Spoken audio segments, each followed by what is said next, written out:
The reason why we go back to old habits is because our goals are too lofty. We're not achieving our goals fast enough. So what happens is, you know what? Oh man, we're very impatient nowadays. For me, it was good. I didn't have a phone. I was out of this world by myself. It was a race against David Goggins. It wasn't a race against, God, I want to look good for this person or that person. It was me. I got to change myself. So for me, if I lost 5 pounds in a week, I got a feeling. I allowed myself to feel proud of that. I didn't look at, I got to lose 106 pounds. I'm like, man, I went from 297, now I'm 292. In 1 week, man, I'm killing it. We're not. Well, the first big thing is, once again, it goes back to open-mindedness. If you walk into any kind of event, whether it be physical or mental, if you walk in with already putting that block on your mind of, man, this ain't gonna happen. People go, how did you run 135 miles to death, that, and so? How did you run 100 miles with no training? Because I went into it not thinking, I can't do this, man. I went into it with a strategy. I had an open-mindedness. So until your mind is open to the possibilities that I can do this, you would never be able to do it. Once the mind starts to believe it can be achieved, it then, only then, does it start to break down tactically how we can do this. Until then, you're gonna always lose. Once I got a taste of, wow, man, I haven't even begun to crack what the mind is capable of. And what I started realizing is on the other end of suffering, that's the real growth of life, because you realize how the mind processes shit. And I talk about another thing called theory and practice. A lot of people are theorists. These smart guys that read these fucking books and shit, man, and they sit down, they tell you what the mind is supposed to do. And a lot of us listen to that shit. It becomes like, this is it, man. This old man who has been studying the mind forever, this is the cap that we have. By being a practitioner, I went out and realized a lot of these guys are so wrong, man. The mind has capabilities that are so unknown. I found that through suffering. And there's a whole nother world on the other end of that. And I realized that's what kept me in this world. That's what kept me in this world of not accomplishing anything. So what I did was I became that big, bad, nasty motherfucker that you don't want to walk into at nighttime. I became the roughest critic in the world on myself. And that's what changed me. I literally saw myself in the mirror. I saw the truth versus saying, my dad did this to me from beating me. Kids in school from calling me nigger did this to me. My life did this to me. My fucked up, broken foundation did this to me. I took that and said, you know what? Well, some people may help this happen, but now I have to own this. No one's gonna come back to save me. No one's gonna come back on this fucking couch and say, hey, it's okay. You're gonna be okay. No, I'm not. I'm not gonna be okay. I had to realize I had to take a stand. I had to make a real stand. And it was painful to look at who I was, what the world and myself created. It created a very lonely, depressed, insecure man that would do anything just to have a friend. And I saw that as very pathetic. When you look at the truth, it becomes very ugly and pathetic. There's a process that you have to go through, and patience is the process. And if you don't have patience, after a week, I haven't lost 30 pounds, man, I'm done. I'm over it. So that's what I found out with people, man. They're not patient enough to realize and to enjoy the moment, not live in it, just enjoy it. There's no finish line in life, but enjoy that moment. Roger that, man, I lost 5. Let me go 10 next week. So that's the whole thing about it. That's how people lose it. It's an endless process. Endless process. All that shit that I went through in my life to get here today, it is tattooed. It is tattooed in my brain. Every day I wake up, I am constantly battling that person that is like, man, back in the day, this happened to you, man. Like you got called nigger so many times and your dad beat the shit out of you, man. And you You couldn't read in this daggone junior year. All these things start to creep up, even now where you're at today. Every day you're having to constantly battle. It's not as bad as it used to be by any means, but that person's still there. That person always lives. And that's the point about you have to continue to always challenge yourself every day. So if you wake up in the morning and you don't want to do something, you don't care enough about yourself. So every morning starts with a run. And that's because that's the one thing I hate to do more than anything in the world. So that's like my cup of coffee. And I'm all about armoring yourself. So the second you leave your house, and the second you open your phone, the second you do any of that shit, you are now letting in poison and cancer. So I make sure a lot of things you can't avoid. So as I get up, I start to armor plate my mind and body. Like a person's going to war, you put your body armor on. That's what I'm doing on that run. I'm waking up and I'm giving myself all this armor. So when I come out in the world, now look at that phone, I'm ready. You have to wake up and you have to give yourself belief. You have to give yourself confidence. So it starts with that run. A lot of people sit back and they dream about being a sports figure, or dream about being a SEAL, or dream about being an astronaut. And all it is a motherfucking dream. They don't put the work behind the dream. That dream has become their fucking master. When you become the master of your fucking dream is when you say, I want to go be a Navy SEAL. And you say, okay, I'm gonna lose 106 pounds in less than 3 fucking months. The dream was the one thing I thought about, and the dream was now gone. Now, what comes in, the dream goes away, and the fucking laundry list of fucking details and tasks come up. Gotta do this, gotta do this, gotta do this, gotta do this. That's when you become the master of your dream. I'm not sadistic, I'm not crazy. People may think that they may want to put a title on me after hearing me because it makes them feel better. Because they think, wow, this guy must be some special or just fucked up crazy dude. No, I'm a guy that came from nothing. Anybody's capable of doing shit like this. No one's gonna fucking come to help me. It's fucking me against me, period. And so I had to man up. And I said, the first thing I gotta start doing is facing every fucking fear I have.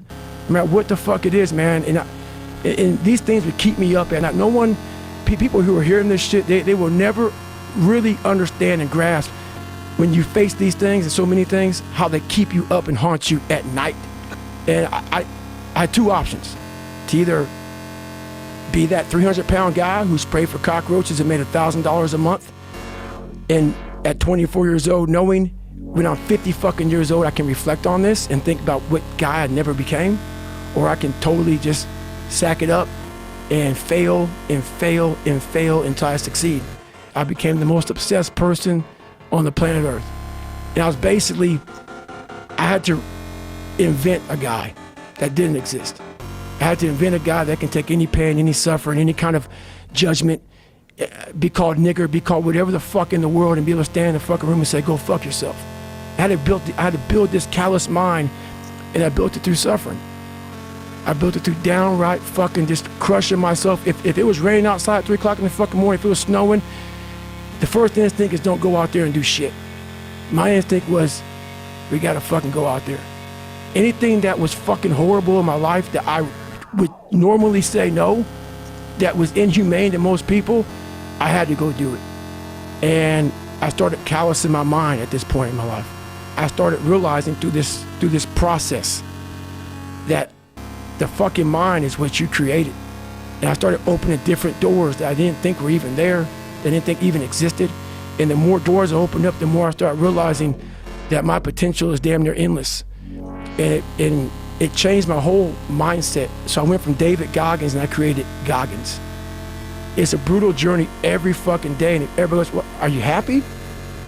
If anybody knows my life story, and I'll try to give you just a snippet of it, where I'm at today is in front of Joe Rogan telling you my life. To get through where I became, to get through where I'm at now, there's nothing but pride I have for myself that I can't really show people. Everything I've ever done in my life, I didn't want to do. Everything, every day. I'm a lazy piece of shit.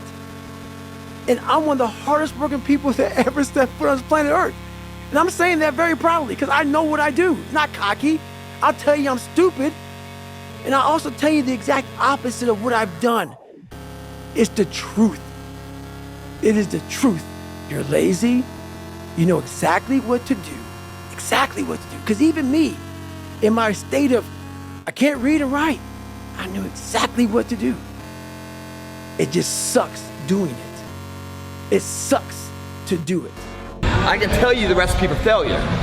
I can tell you how it's hard to get off the couch and take that one step towards greatness. I can tell you how hard that is. I can also tell you how hard it is, 10 times harder, looking back on your life as time expires, knowing you could have been great when you did get off the couch, but it's too much time, you can't do anything about it. I can tell you how the worst failure in life isn't the person that fell down, it's the person that never got up to try. There's a million examples on how failure is made. Success is written every single day. And it starts here in the gym in small endeavors. Planning it out, having everything in line to ensure success. Thinking before acting. And these people that don't want to, stay home, man. Stay home and do your thing. Good luck to you. I wish you all the luck in the world.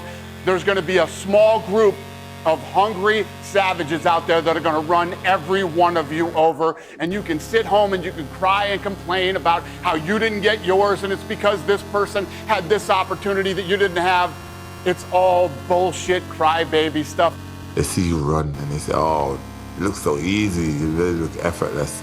But before it gets to that point, it's hard. It's like hard work. Day in, day out, sacrifice, day in, day out. Just dying. This time when you run and you just want to stop, you just want to give up, like, to hell with this, I just want to go home. The day when you get up and you know what, you have a training today, you know it's going to be intense and you're like, oh God, I don't want to go today, but you got to go. And it's so hard and a lot of people don't know. Let's say this, let's say, I don't care if you believe in God or not, I don't care. So this is play a game with me. Let's say you're God. And we have a big fucking long line of people. And I made it to heaven. 75 years old, I'm 300 pounds. I made it to heaven. I worked for Ecolab my entire life, spraying for cockroaches. That's what I did. But I'm dead. I'm in heaven now. And you're judging us all now. David Goggins.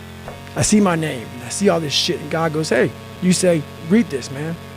And I'm reading this list and I'm seeing 182 pounds, Navy SEAL, Ranger School, motivational speaker, changing lives.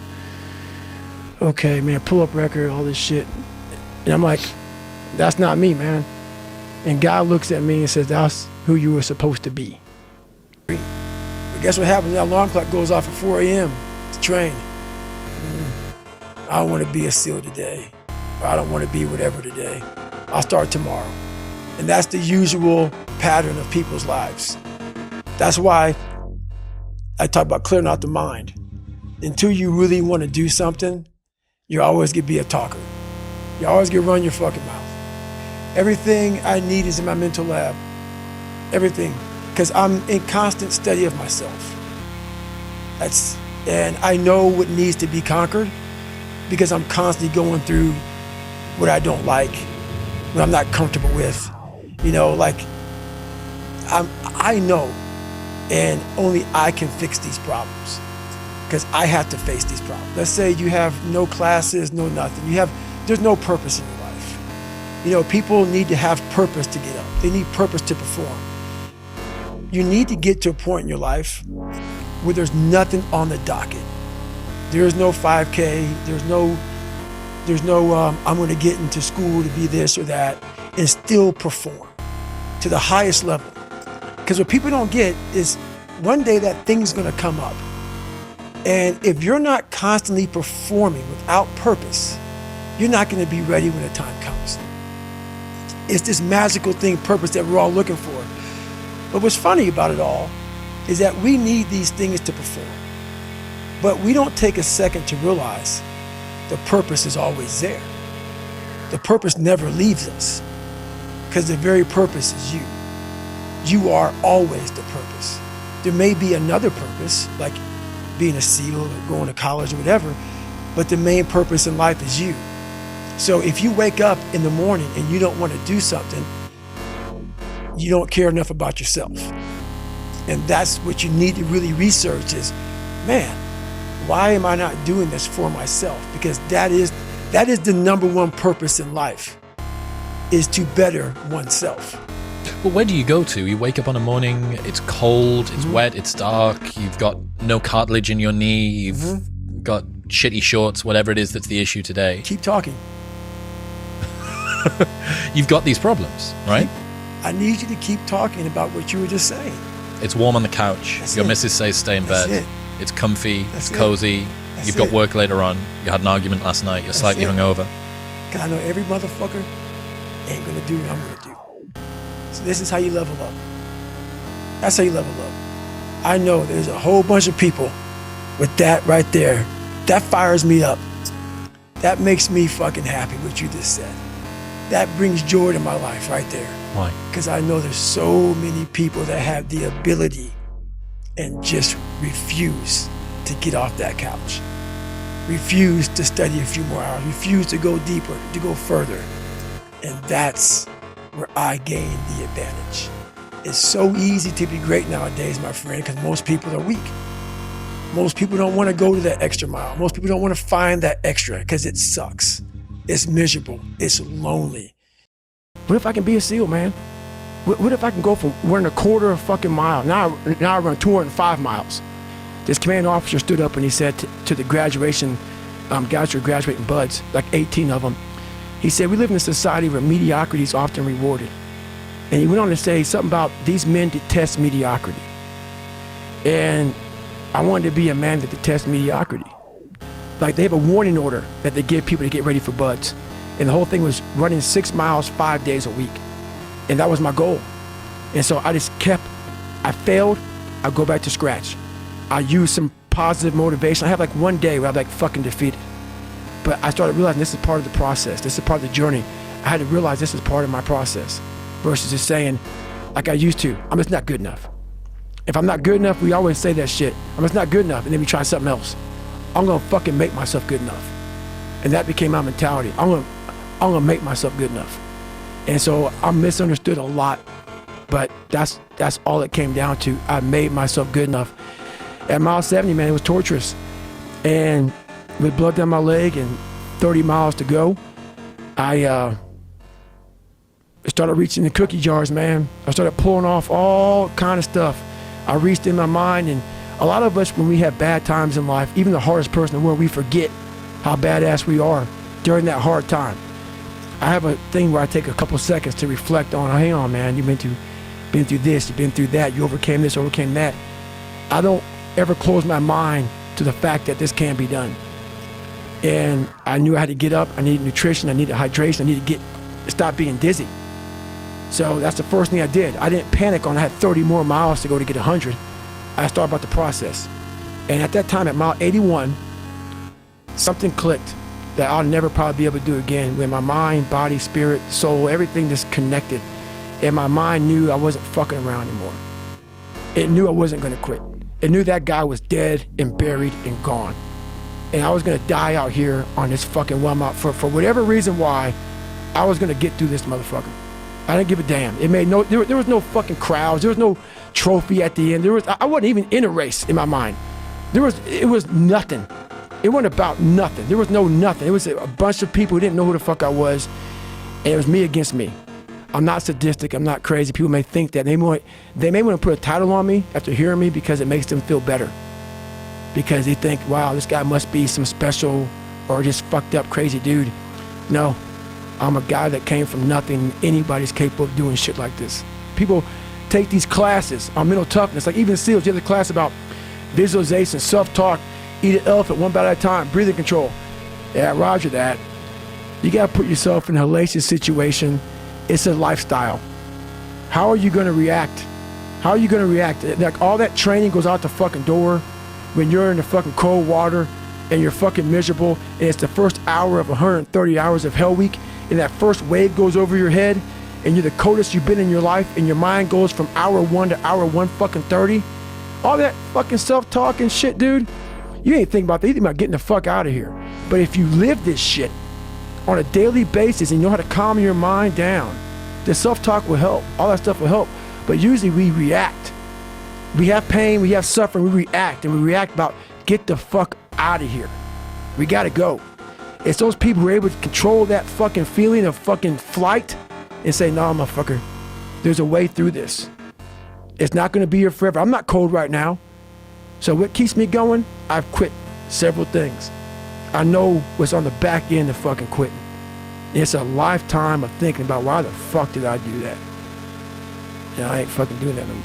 I want to be uncommon amongst uncommon people. I wanted to be the guy. I don't care if you fucking like me. I don't care if you don't understand me. I didn't give a fuck. Once I went through this fucking journey, this path of life, you ain't got, there's a whole bunch of fucking guys that don't fucking like me. I don't give a fuck. I'm a warrior. Period. There's a lot of guys that have been in a lot more combat than me. A warrior's not always that. A warrior's a motherfucker who says, hey, I'm here again today. I'm here again tomorrow. I'm gonna be here the next day. I'm 50 years old, I'm still fucking getting after it. It's a person that puts no fucking limit on what's possible. I'm about you figuring out you. Some people take it personal, some people get you a little butthurt. This is about you figuring out your self-talk has to change. The most important conversation you ever have is the one you have with your fucking self. You walk around with it all day, you act on it, pretty soon, good or bad. I want you to change who you are. So let you look at it. After about an hour or two, I'll come back and start answering a few of these, questions. Some people say, hey, how you do this? How you do that? Maybe an hour and a half, 2 hours, I'll answer it, and I'm done. I'm off. Because why? I'm still chipping away at David Goggins every single day. If I spend so much time being occupied by that, I cannot chip away at what's important. What's important is I'm still figuring out this, different things. Yeah, I got the equation figured out, but now the real journey has begun. So I'm still chipping away at life. Life's about self-discipline. It is about self-discipline. We tend to do the things that are easy. And that is it builds no mental toughness. It builds no mental hardening. It builds nothing. When you working out is where you can build that the fastest. Because it's a constant, it gives you instant feedback. You may not lose the weight you want to real fast, but the discipline it takes, it transfers over to all aspects of your life. It's not people, man, why are you always working out? Stop looking at it that way. This is the foundation of life. When you look in the mirror, every morning we all look in the mirror to get ready to go to work, to go anywhere. The first thing you see is your reflection. If you don't like what you see in the morning, you lost the war already. It's not about even liking what you see. It's about looking in the mirror and you may start, man, I feel different. That reflection is not everything. It's a feeling you're supposed to get. So you have to, in life, once you leave your house, the war begins. In your house, you have some control. And that reflection in that mirror, you have to control that reflection in the mirror. I honestly want to be considered one of the hardest men to walk the planet Earth in the history of the world. And what I mean by hard, I'm not talking about the guy who does the most pull-ups, the most sit-ups, runs the most. Just a person who's able to overcome any adversity in front of him, to figure out a way. Hardness isn't about all this physical shit, man. Yeah, it helped me get to where I'm at. But all I was doing in the whole process, the process wasn't to be ripped. It wasn't to walk around with my shirt off. That wasn't it. I knew through the physical challenges, through the physical suffering, my mind was getting stronger. I was literally doing that for a reason. I had a weak mind. All the rest just happened to come with it. I was trying to strengthen the mind to handle all the judgment that's passed on me, perceived and not. Sometimes you make it up in your own head. I just want to be able to handle all of that, everything, physical, mental. I want to be perceived as that. Like an old school barbarian, an old school guy that's like, God, dog, man, nothing can hurt the guy, which is why the book is titled, Can't Hurt Me. I want people to have that mantra in their life. Take that with you. Take it everywhere you go in life. And if you believe that and you work towards that, callous in your mind, strengthen yourself, Can't Hurt Me is strong. In any situation, like when I was in Buzz, they beat the shit out of you. I'd be the first one to get up and say, can't hurt me, motherfucker. And they were beating the hell out of me. But you say that enough to you. False motivation becomes fucking real motivation after a while.